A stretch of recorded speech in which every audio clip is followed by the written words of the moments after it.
నమస్కారం అండి. This is #you. Jaganmohan Reddy ఈ రోజు నుంచి ఆంధ్రప్రదేశ్లో వెన్నుపోటుకు 2 ఏళ్ళు పిలిపించాడు. కరెక్టే కదా?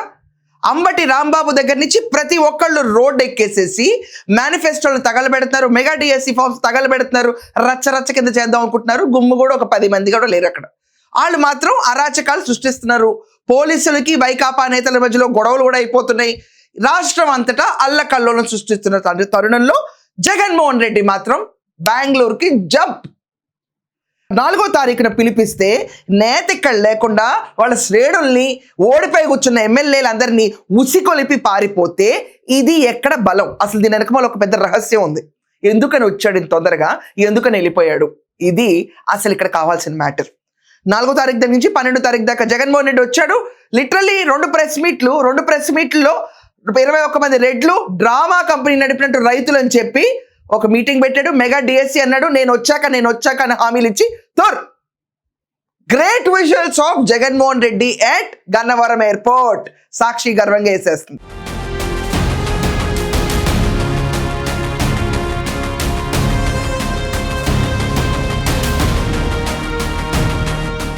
శివకుమార్ కర్ణాటక సీఎం నిన్న ప్రమాణ స్వీకారం చేశారు. సాష్టాంగ నమస్కారం పెట్టి దండం పెట్టారు. రేవంత్ రెడ్డి గారు వెళ్ళారు. అంగరంగ వైభవంగా ఈవెంట్ జరిగింది బెంగళూరులో. ఈ రోజు లిటరలీ ప్రతి సోషల్ మీడియా ఇంటర్నెట్లో చక్కర కొడుతున్న వార్త నేను మీకు చెప్తున్నాను. దీంట్లో ఎంతవరకు నిజం ఉందో లేదో నాకు తెలీదు. క్రిస్టల్ క్లియర్గా ఈ బార్డర్ లైన్ గీసి మరి ఈ షో చేస్తున్నాను. సో ఏంటంటే శివకుమార్ ఆల్రెడీ ఆంధ్రప్రదేశ్ మీద ఫోకస్ మొదలు పెట్టారు, పక్క రాష్ట్రం. అండ్ ఇక్కడున్న క్యాడర్ అంతా కాంగ్రెస్ క్యాడరే, వైసీపీలో ఉంది. క్యాడర్ని తిరిగి పంపించాలి కాంగ్రెస్ పార్టీకి. తనకు కూడా ఒక రాజ్యసభ, ఒక పెద్దల సభ టికెట్ ఇచ్చి పంపిస్తారు తప్ప ముఖ్యమంత్రి ఫేస్గా జగన్మోహన్ రెడ్డి ఉండకూడదు. ఆల్రెడీ మనం చూసుకుంటే భాజపాలో ఇతను కలవలేని పరిస్థితి.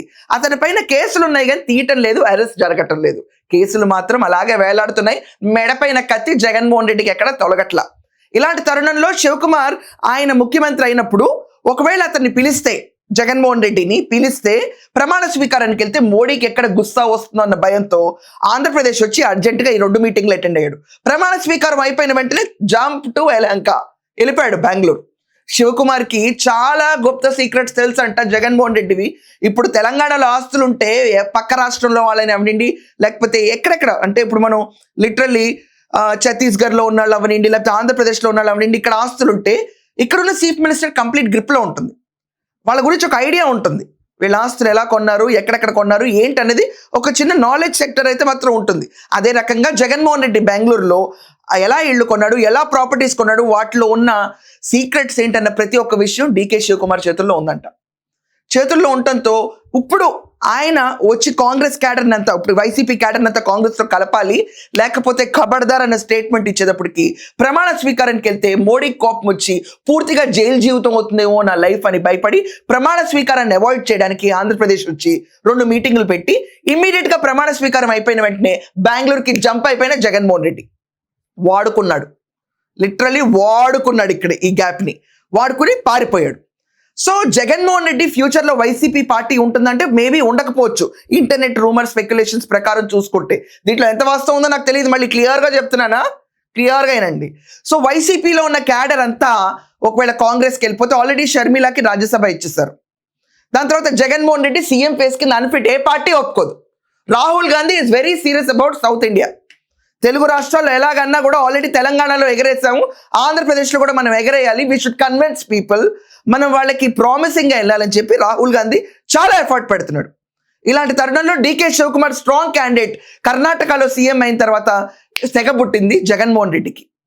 ఎప్పుడైతే ఫోకస్ మొదలవుతుందో వైసీపీ అన్న పార్టీ చిహ్నాలు లేకుండా పోతున్న పార్టీ బేసే కాంగ్రెస్. ఇది ఎవరు రాయక్కర్లా, ఇది నిజం, వాస్తవం. ఇది ఒకవేళ క్యాడర్ అంతా వెళ్ళిపోయే సిచ్యువేషన్లో కాంగ్రెస్కి వెళ్తే జగన్మోహన్ రెడ్డి పరిస్థితి 0. నెక్స్ట్ టైం పవర్లోకి మేమే వస్తామని కాంగ్రెస్ పార్టీ చాలా స్టర్న్గా ఉంది, గట్టి పట్టుదలతో ఉంది ఈసారి మేము రావాలని. అండ్ నరేంద్ర మోడీ పైన వస్తున్న ఇష్యూస్ అవనండి, ఇప్పుడు డౌన్ఫాల్ ఆఫ్ రూపీ అవనండి, ఫైనాన్షియల్ సర్కమ్స్టాన్సెస్ చాలా దారుణంగా పడిపోతున్న తరుణంలో బీజేపీ ఎన్డీఏ పైన ఖచ్చితంగా చాలా మందికి ఒక రకంగా కోపం మొదలైంది. సామాన్యుడి కోపం సర్వసాధారణం.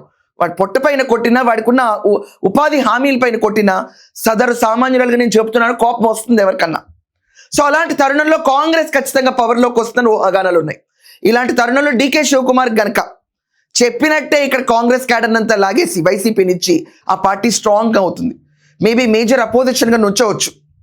వైసీపీ కనీసం స్ట్రాంగ్ అపోజిషన్గా నుంచోలేకపోయింది. మేబీ బలం పుంజుకున్న అపోజిషన్ పార్టీ కింద రావచ్చు కాంగ్రెస్. సో కాంగ్రెస్కి బీజేపీకి మధ్యలో నలిగిపోతున్న జగన్మోహన్ రెడ్డి ఇక్కడ రెచ్చగొట్టి పారిపోయాడు. యాక్చువల్ సీన్లో మిస్సింగ్ ఉన్నాడు.